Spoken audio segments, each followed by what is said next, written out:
I feel a little bit weird talking about money and finances, but I think it ties into one of the topics we're going to talk about later is mental health. I can live off my passive revenue streams. So like, I don't even need to work right now. It's more like I'm doing this because I spent a quarter of the year last year on a beach in Mexico and I got super depressed. You know, like you think like that's a dream, right? Yeah. Like I'm 35. I don't feel like I'm, you know, in my twilight years, like where I just want to like lay around. So I'm like, it was cool for like 7 days or 5 days, but then it's like, I felt like you feel unproductive. Yeah, I felt like that movie Groundhog Day, where it was just like the same thing over and over and over again. And there was no like stimulation from the environment. Yeah. You know, I was like a monkey in the zoo. You know, like I was just bored out of my mind. But yeah, so now I'm working at the Fresh Market, which is a high-end grocery store that started in Greensboro, and they've got 165 stores now. So it's a pretty big business, but it's also cool because it's like we can talk about bananas and how much they cost. And it's like, okay, but we're doing, you know, 50 million in sales of that, and we're seeing it at scale. So it's really cool. Hey, I just want to make a comment on one point you made about like prestige of the network and whatever. I don't want to come across like I just had a prestigious network and then it just happened. Like that's something I worked very actively to build. So this week, if I look at my calendar of what I have going on in the evenings, I have like 2 meetings in the evenings, like every night from Monday to Thursday this week. So I'm meeting with 8 different people this week. And for no reason other than they contacted me and were like, let's chat. And I was like, that sounds like a great idea. Let's do it.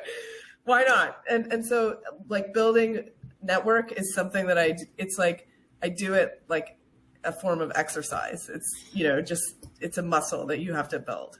Okay. 2 things. First of all, I wasn't implying that it was your network. No, it's fine. I just wanted to clarify for the listeners. But 2, I've got a challenge for you. Yeah. Why don't you record those episodes? Why don't you record those and start a podcast? Oh, because maybe, but I think. Well, because think about what we've done just now. Yeah. Like we had our off air where we got to kind of talk and like name names and be like, this is what I'm seeing in the industry. And then we jump on the podcast and it's like, okay, there's a certain level of like, I don't want to stir up a bunch of drama. You know, I'm not like in the YouTube reactionary space where that's how I get clicks. But I'm sure that there are a lot of things you're learning from these people that are worth sharing. Because think about the leverage you get from a podcast. This podcast gets about 1,000 downloads every episode I post. Right. And then some of them, I post them on the podcasting, on the platforms there, but then also on YouTube. And then some of the YouTube videos are getting like tens of thousands of views. So like, it's basically just going to add there's better ways to the fire. Yeah. I just had this conversation with one of my former business partners who his whole thing is he's a fractional CEO.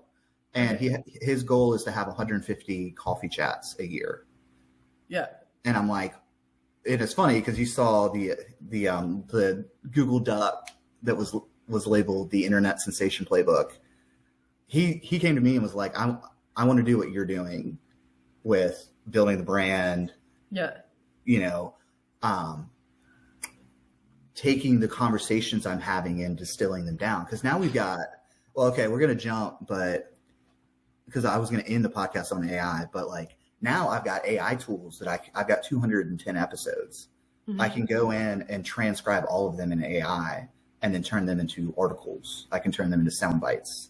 So then it's like, I've got like a whole content mill that is not, because I don't think generative AI is to the point where you can say, make a post for me on LinkedIn. That's definitely not. I would never put my name to anything written by AI. Right. But AI is amazing at curating. Totally. Because it's great like at reading and like synthesizing. Yeah. So like it can get me 95% of the way there to where I could write an article in like 5 minutes and I could post. Do you do that at all? This is a question that I was actually talking about with him. Yeah. Like, should we write LinkedIn articles? Does anybody read them? I don't do it, but that doesn't mean that we shouldn't. It just Yeah. something I don't do. Like I find that like the stuff that gets the like traction is inversely proportional to length. So like, Yeah. you want to, I go for like high volume, like short sound bites, and then like some of them go viral. Well, okay, but like, long blogs and like, you know, that kind of stuff we're just in an age where people want to consume like really dense content. That's my perspective on it. okay, my perspective is that is true, and the opposite is true. You're sounding like Rory Sutherland now. Go on. We're getting into dialectics here, which is what I learned from DBT therapy.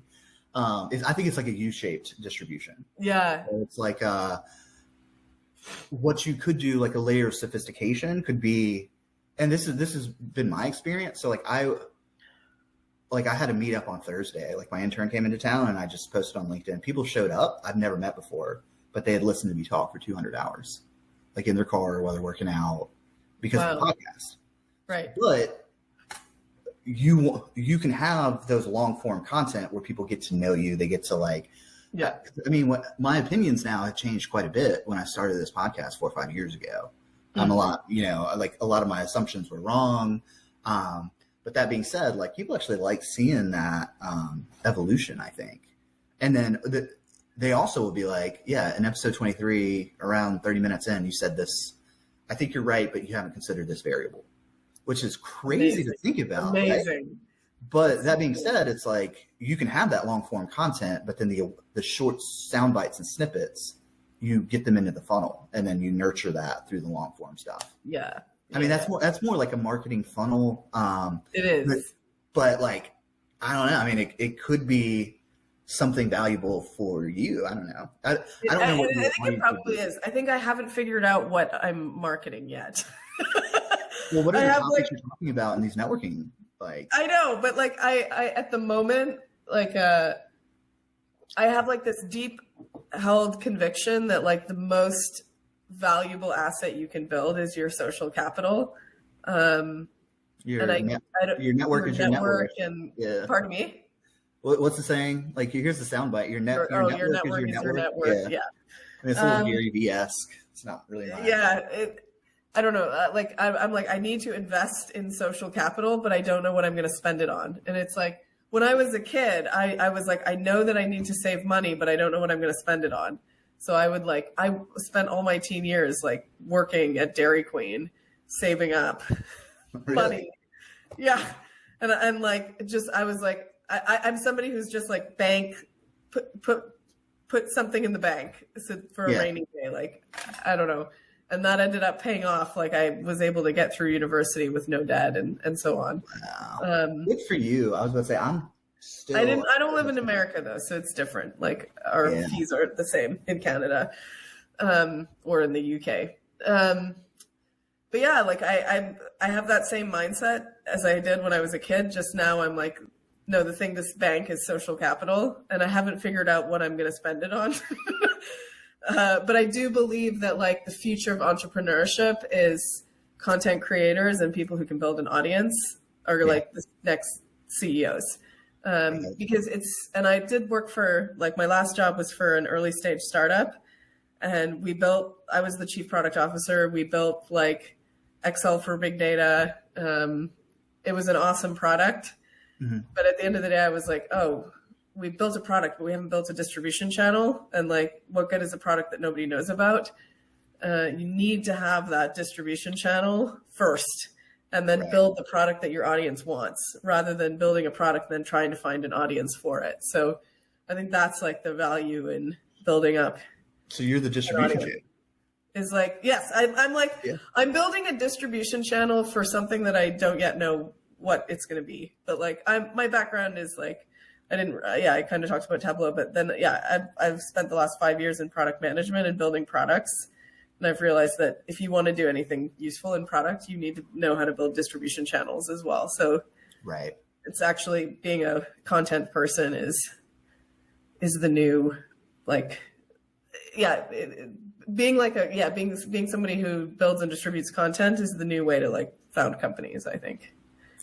Yeah, well, I mean, you could keep it vague. Like, what's interesting is like the "How to Get an Analytics Job" title of this podcast Right. is such a wide umbrella because we could talk about resumes, we could talk about LinkedIn, we could talk about interviewing, and we could talk about getting the job. We could talk about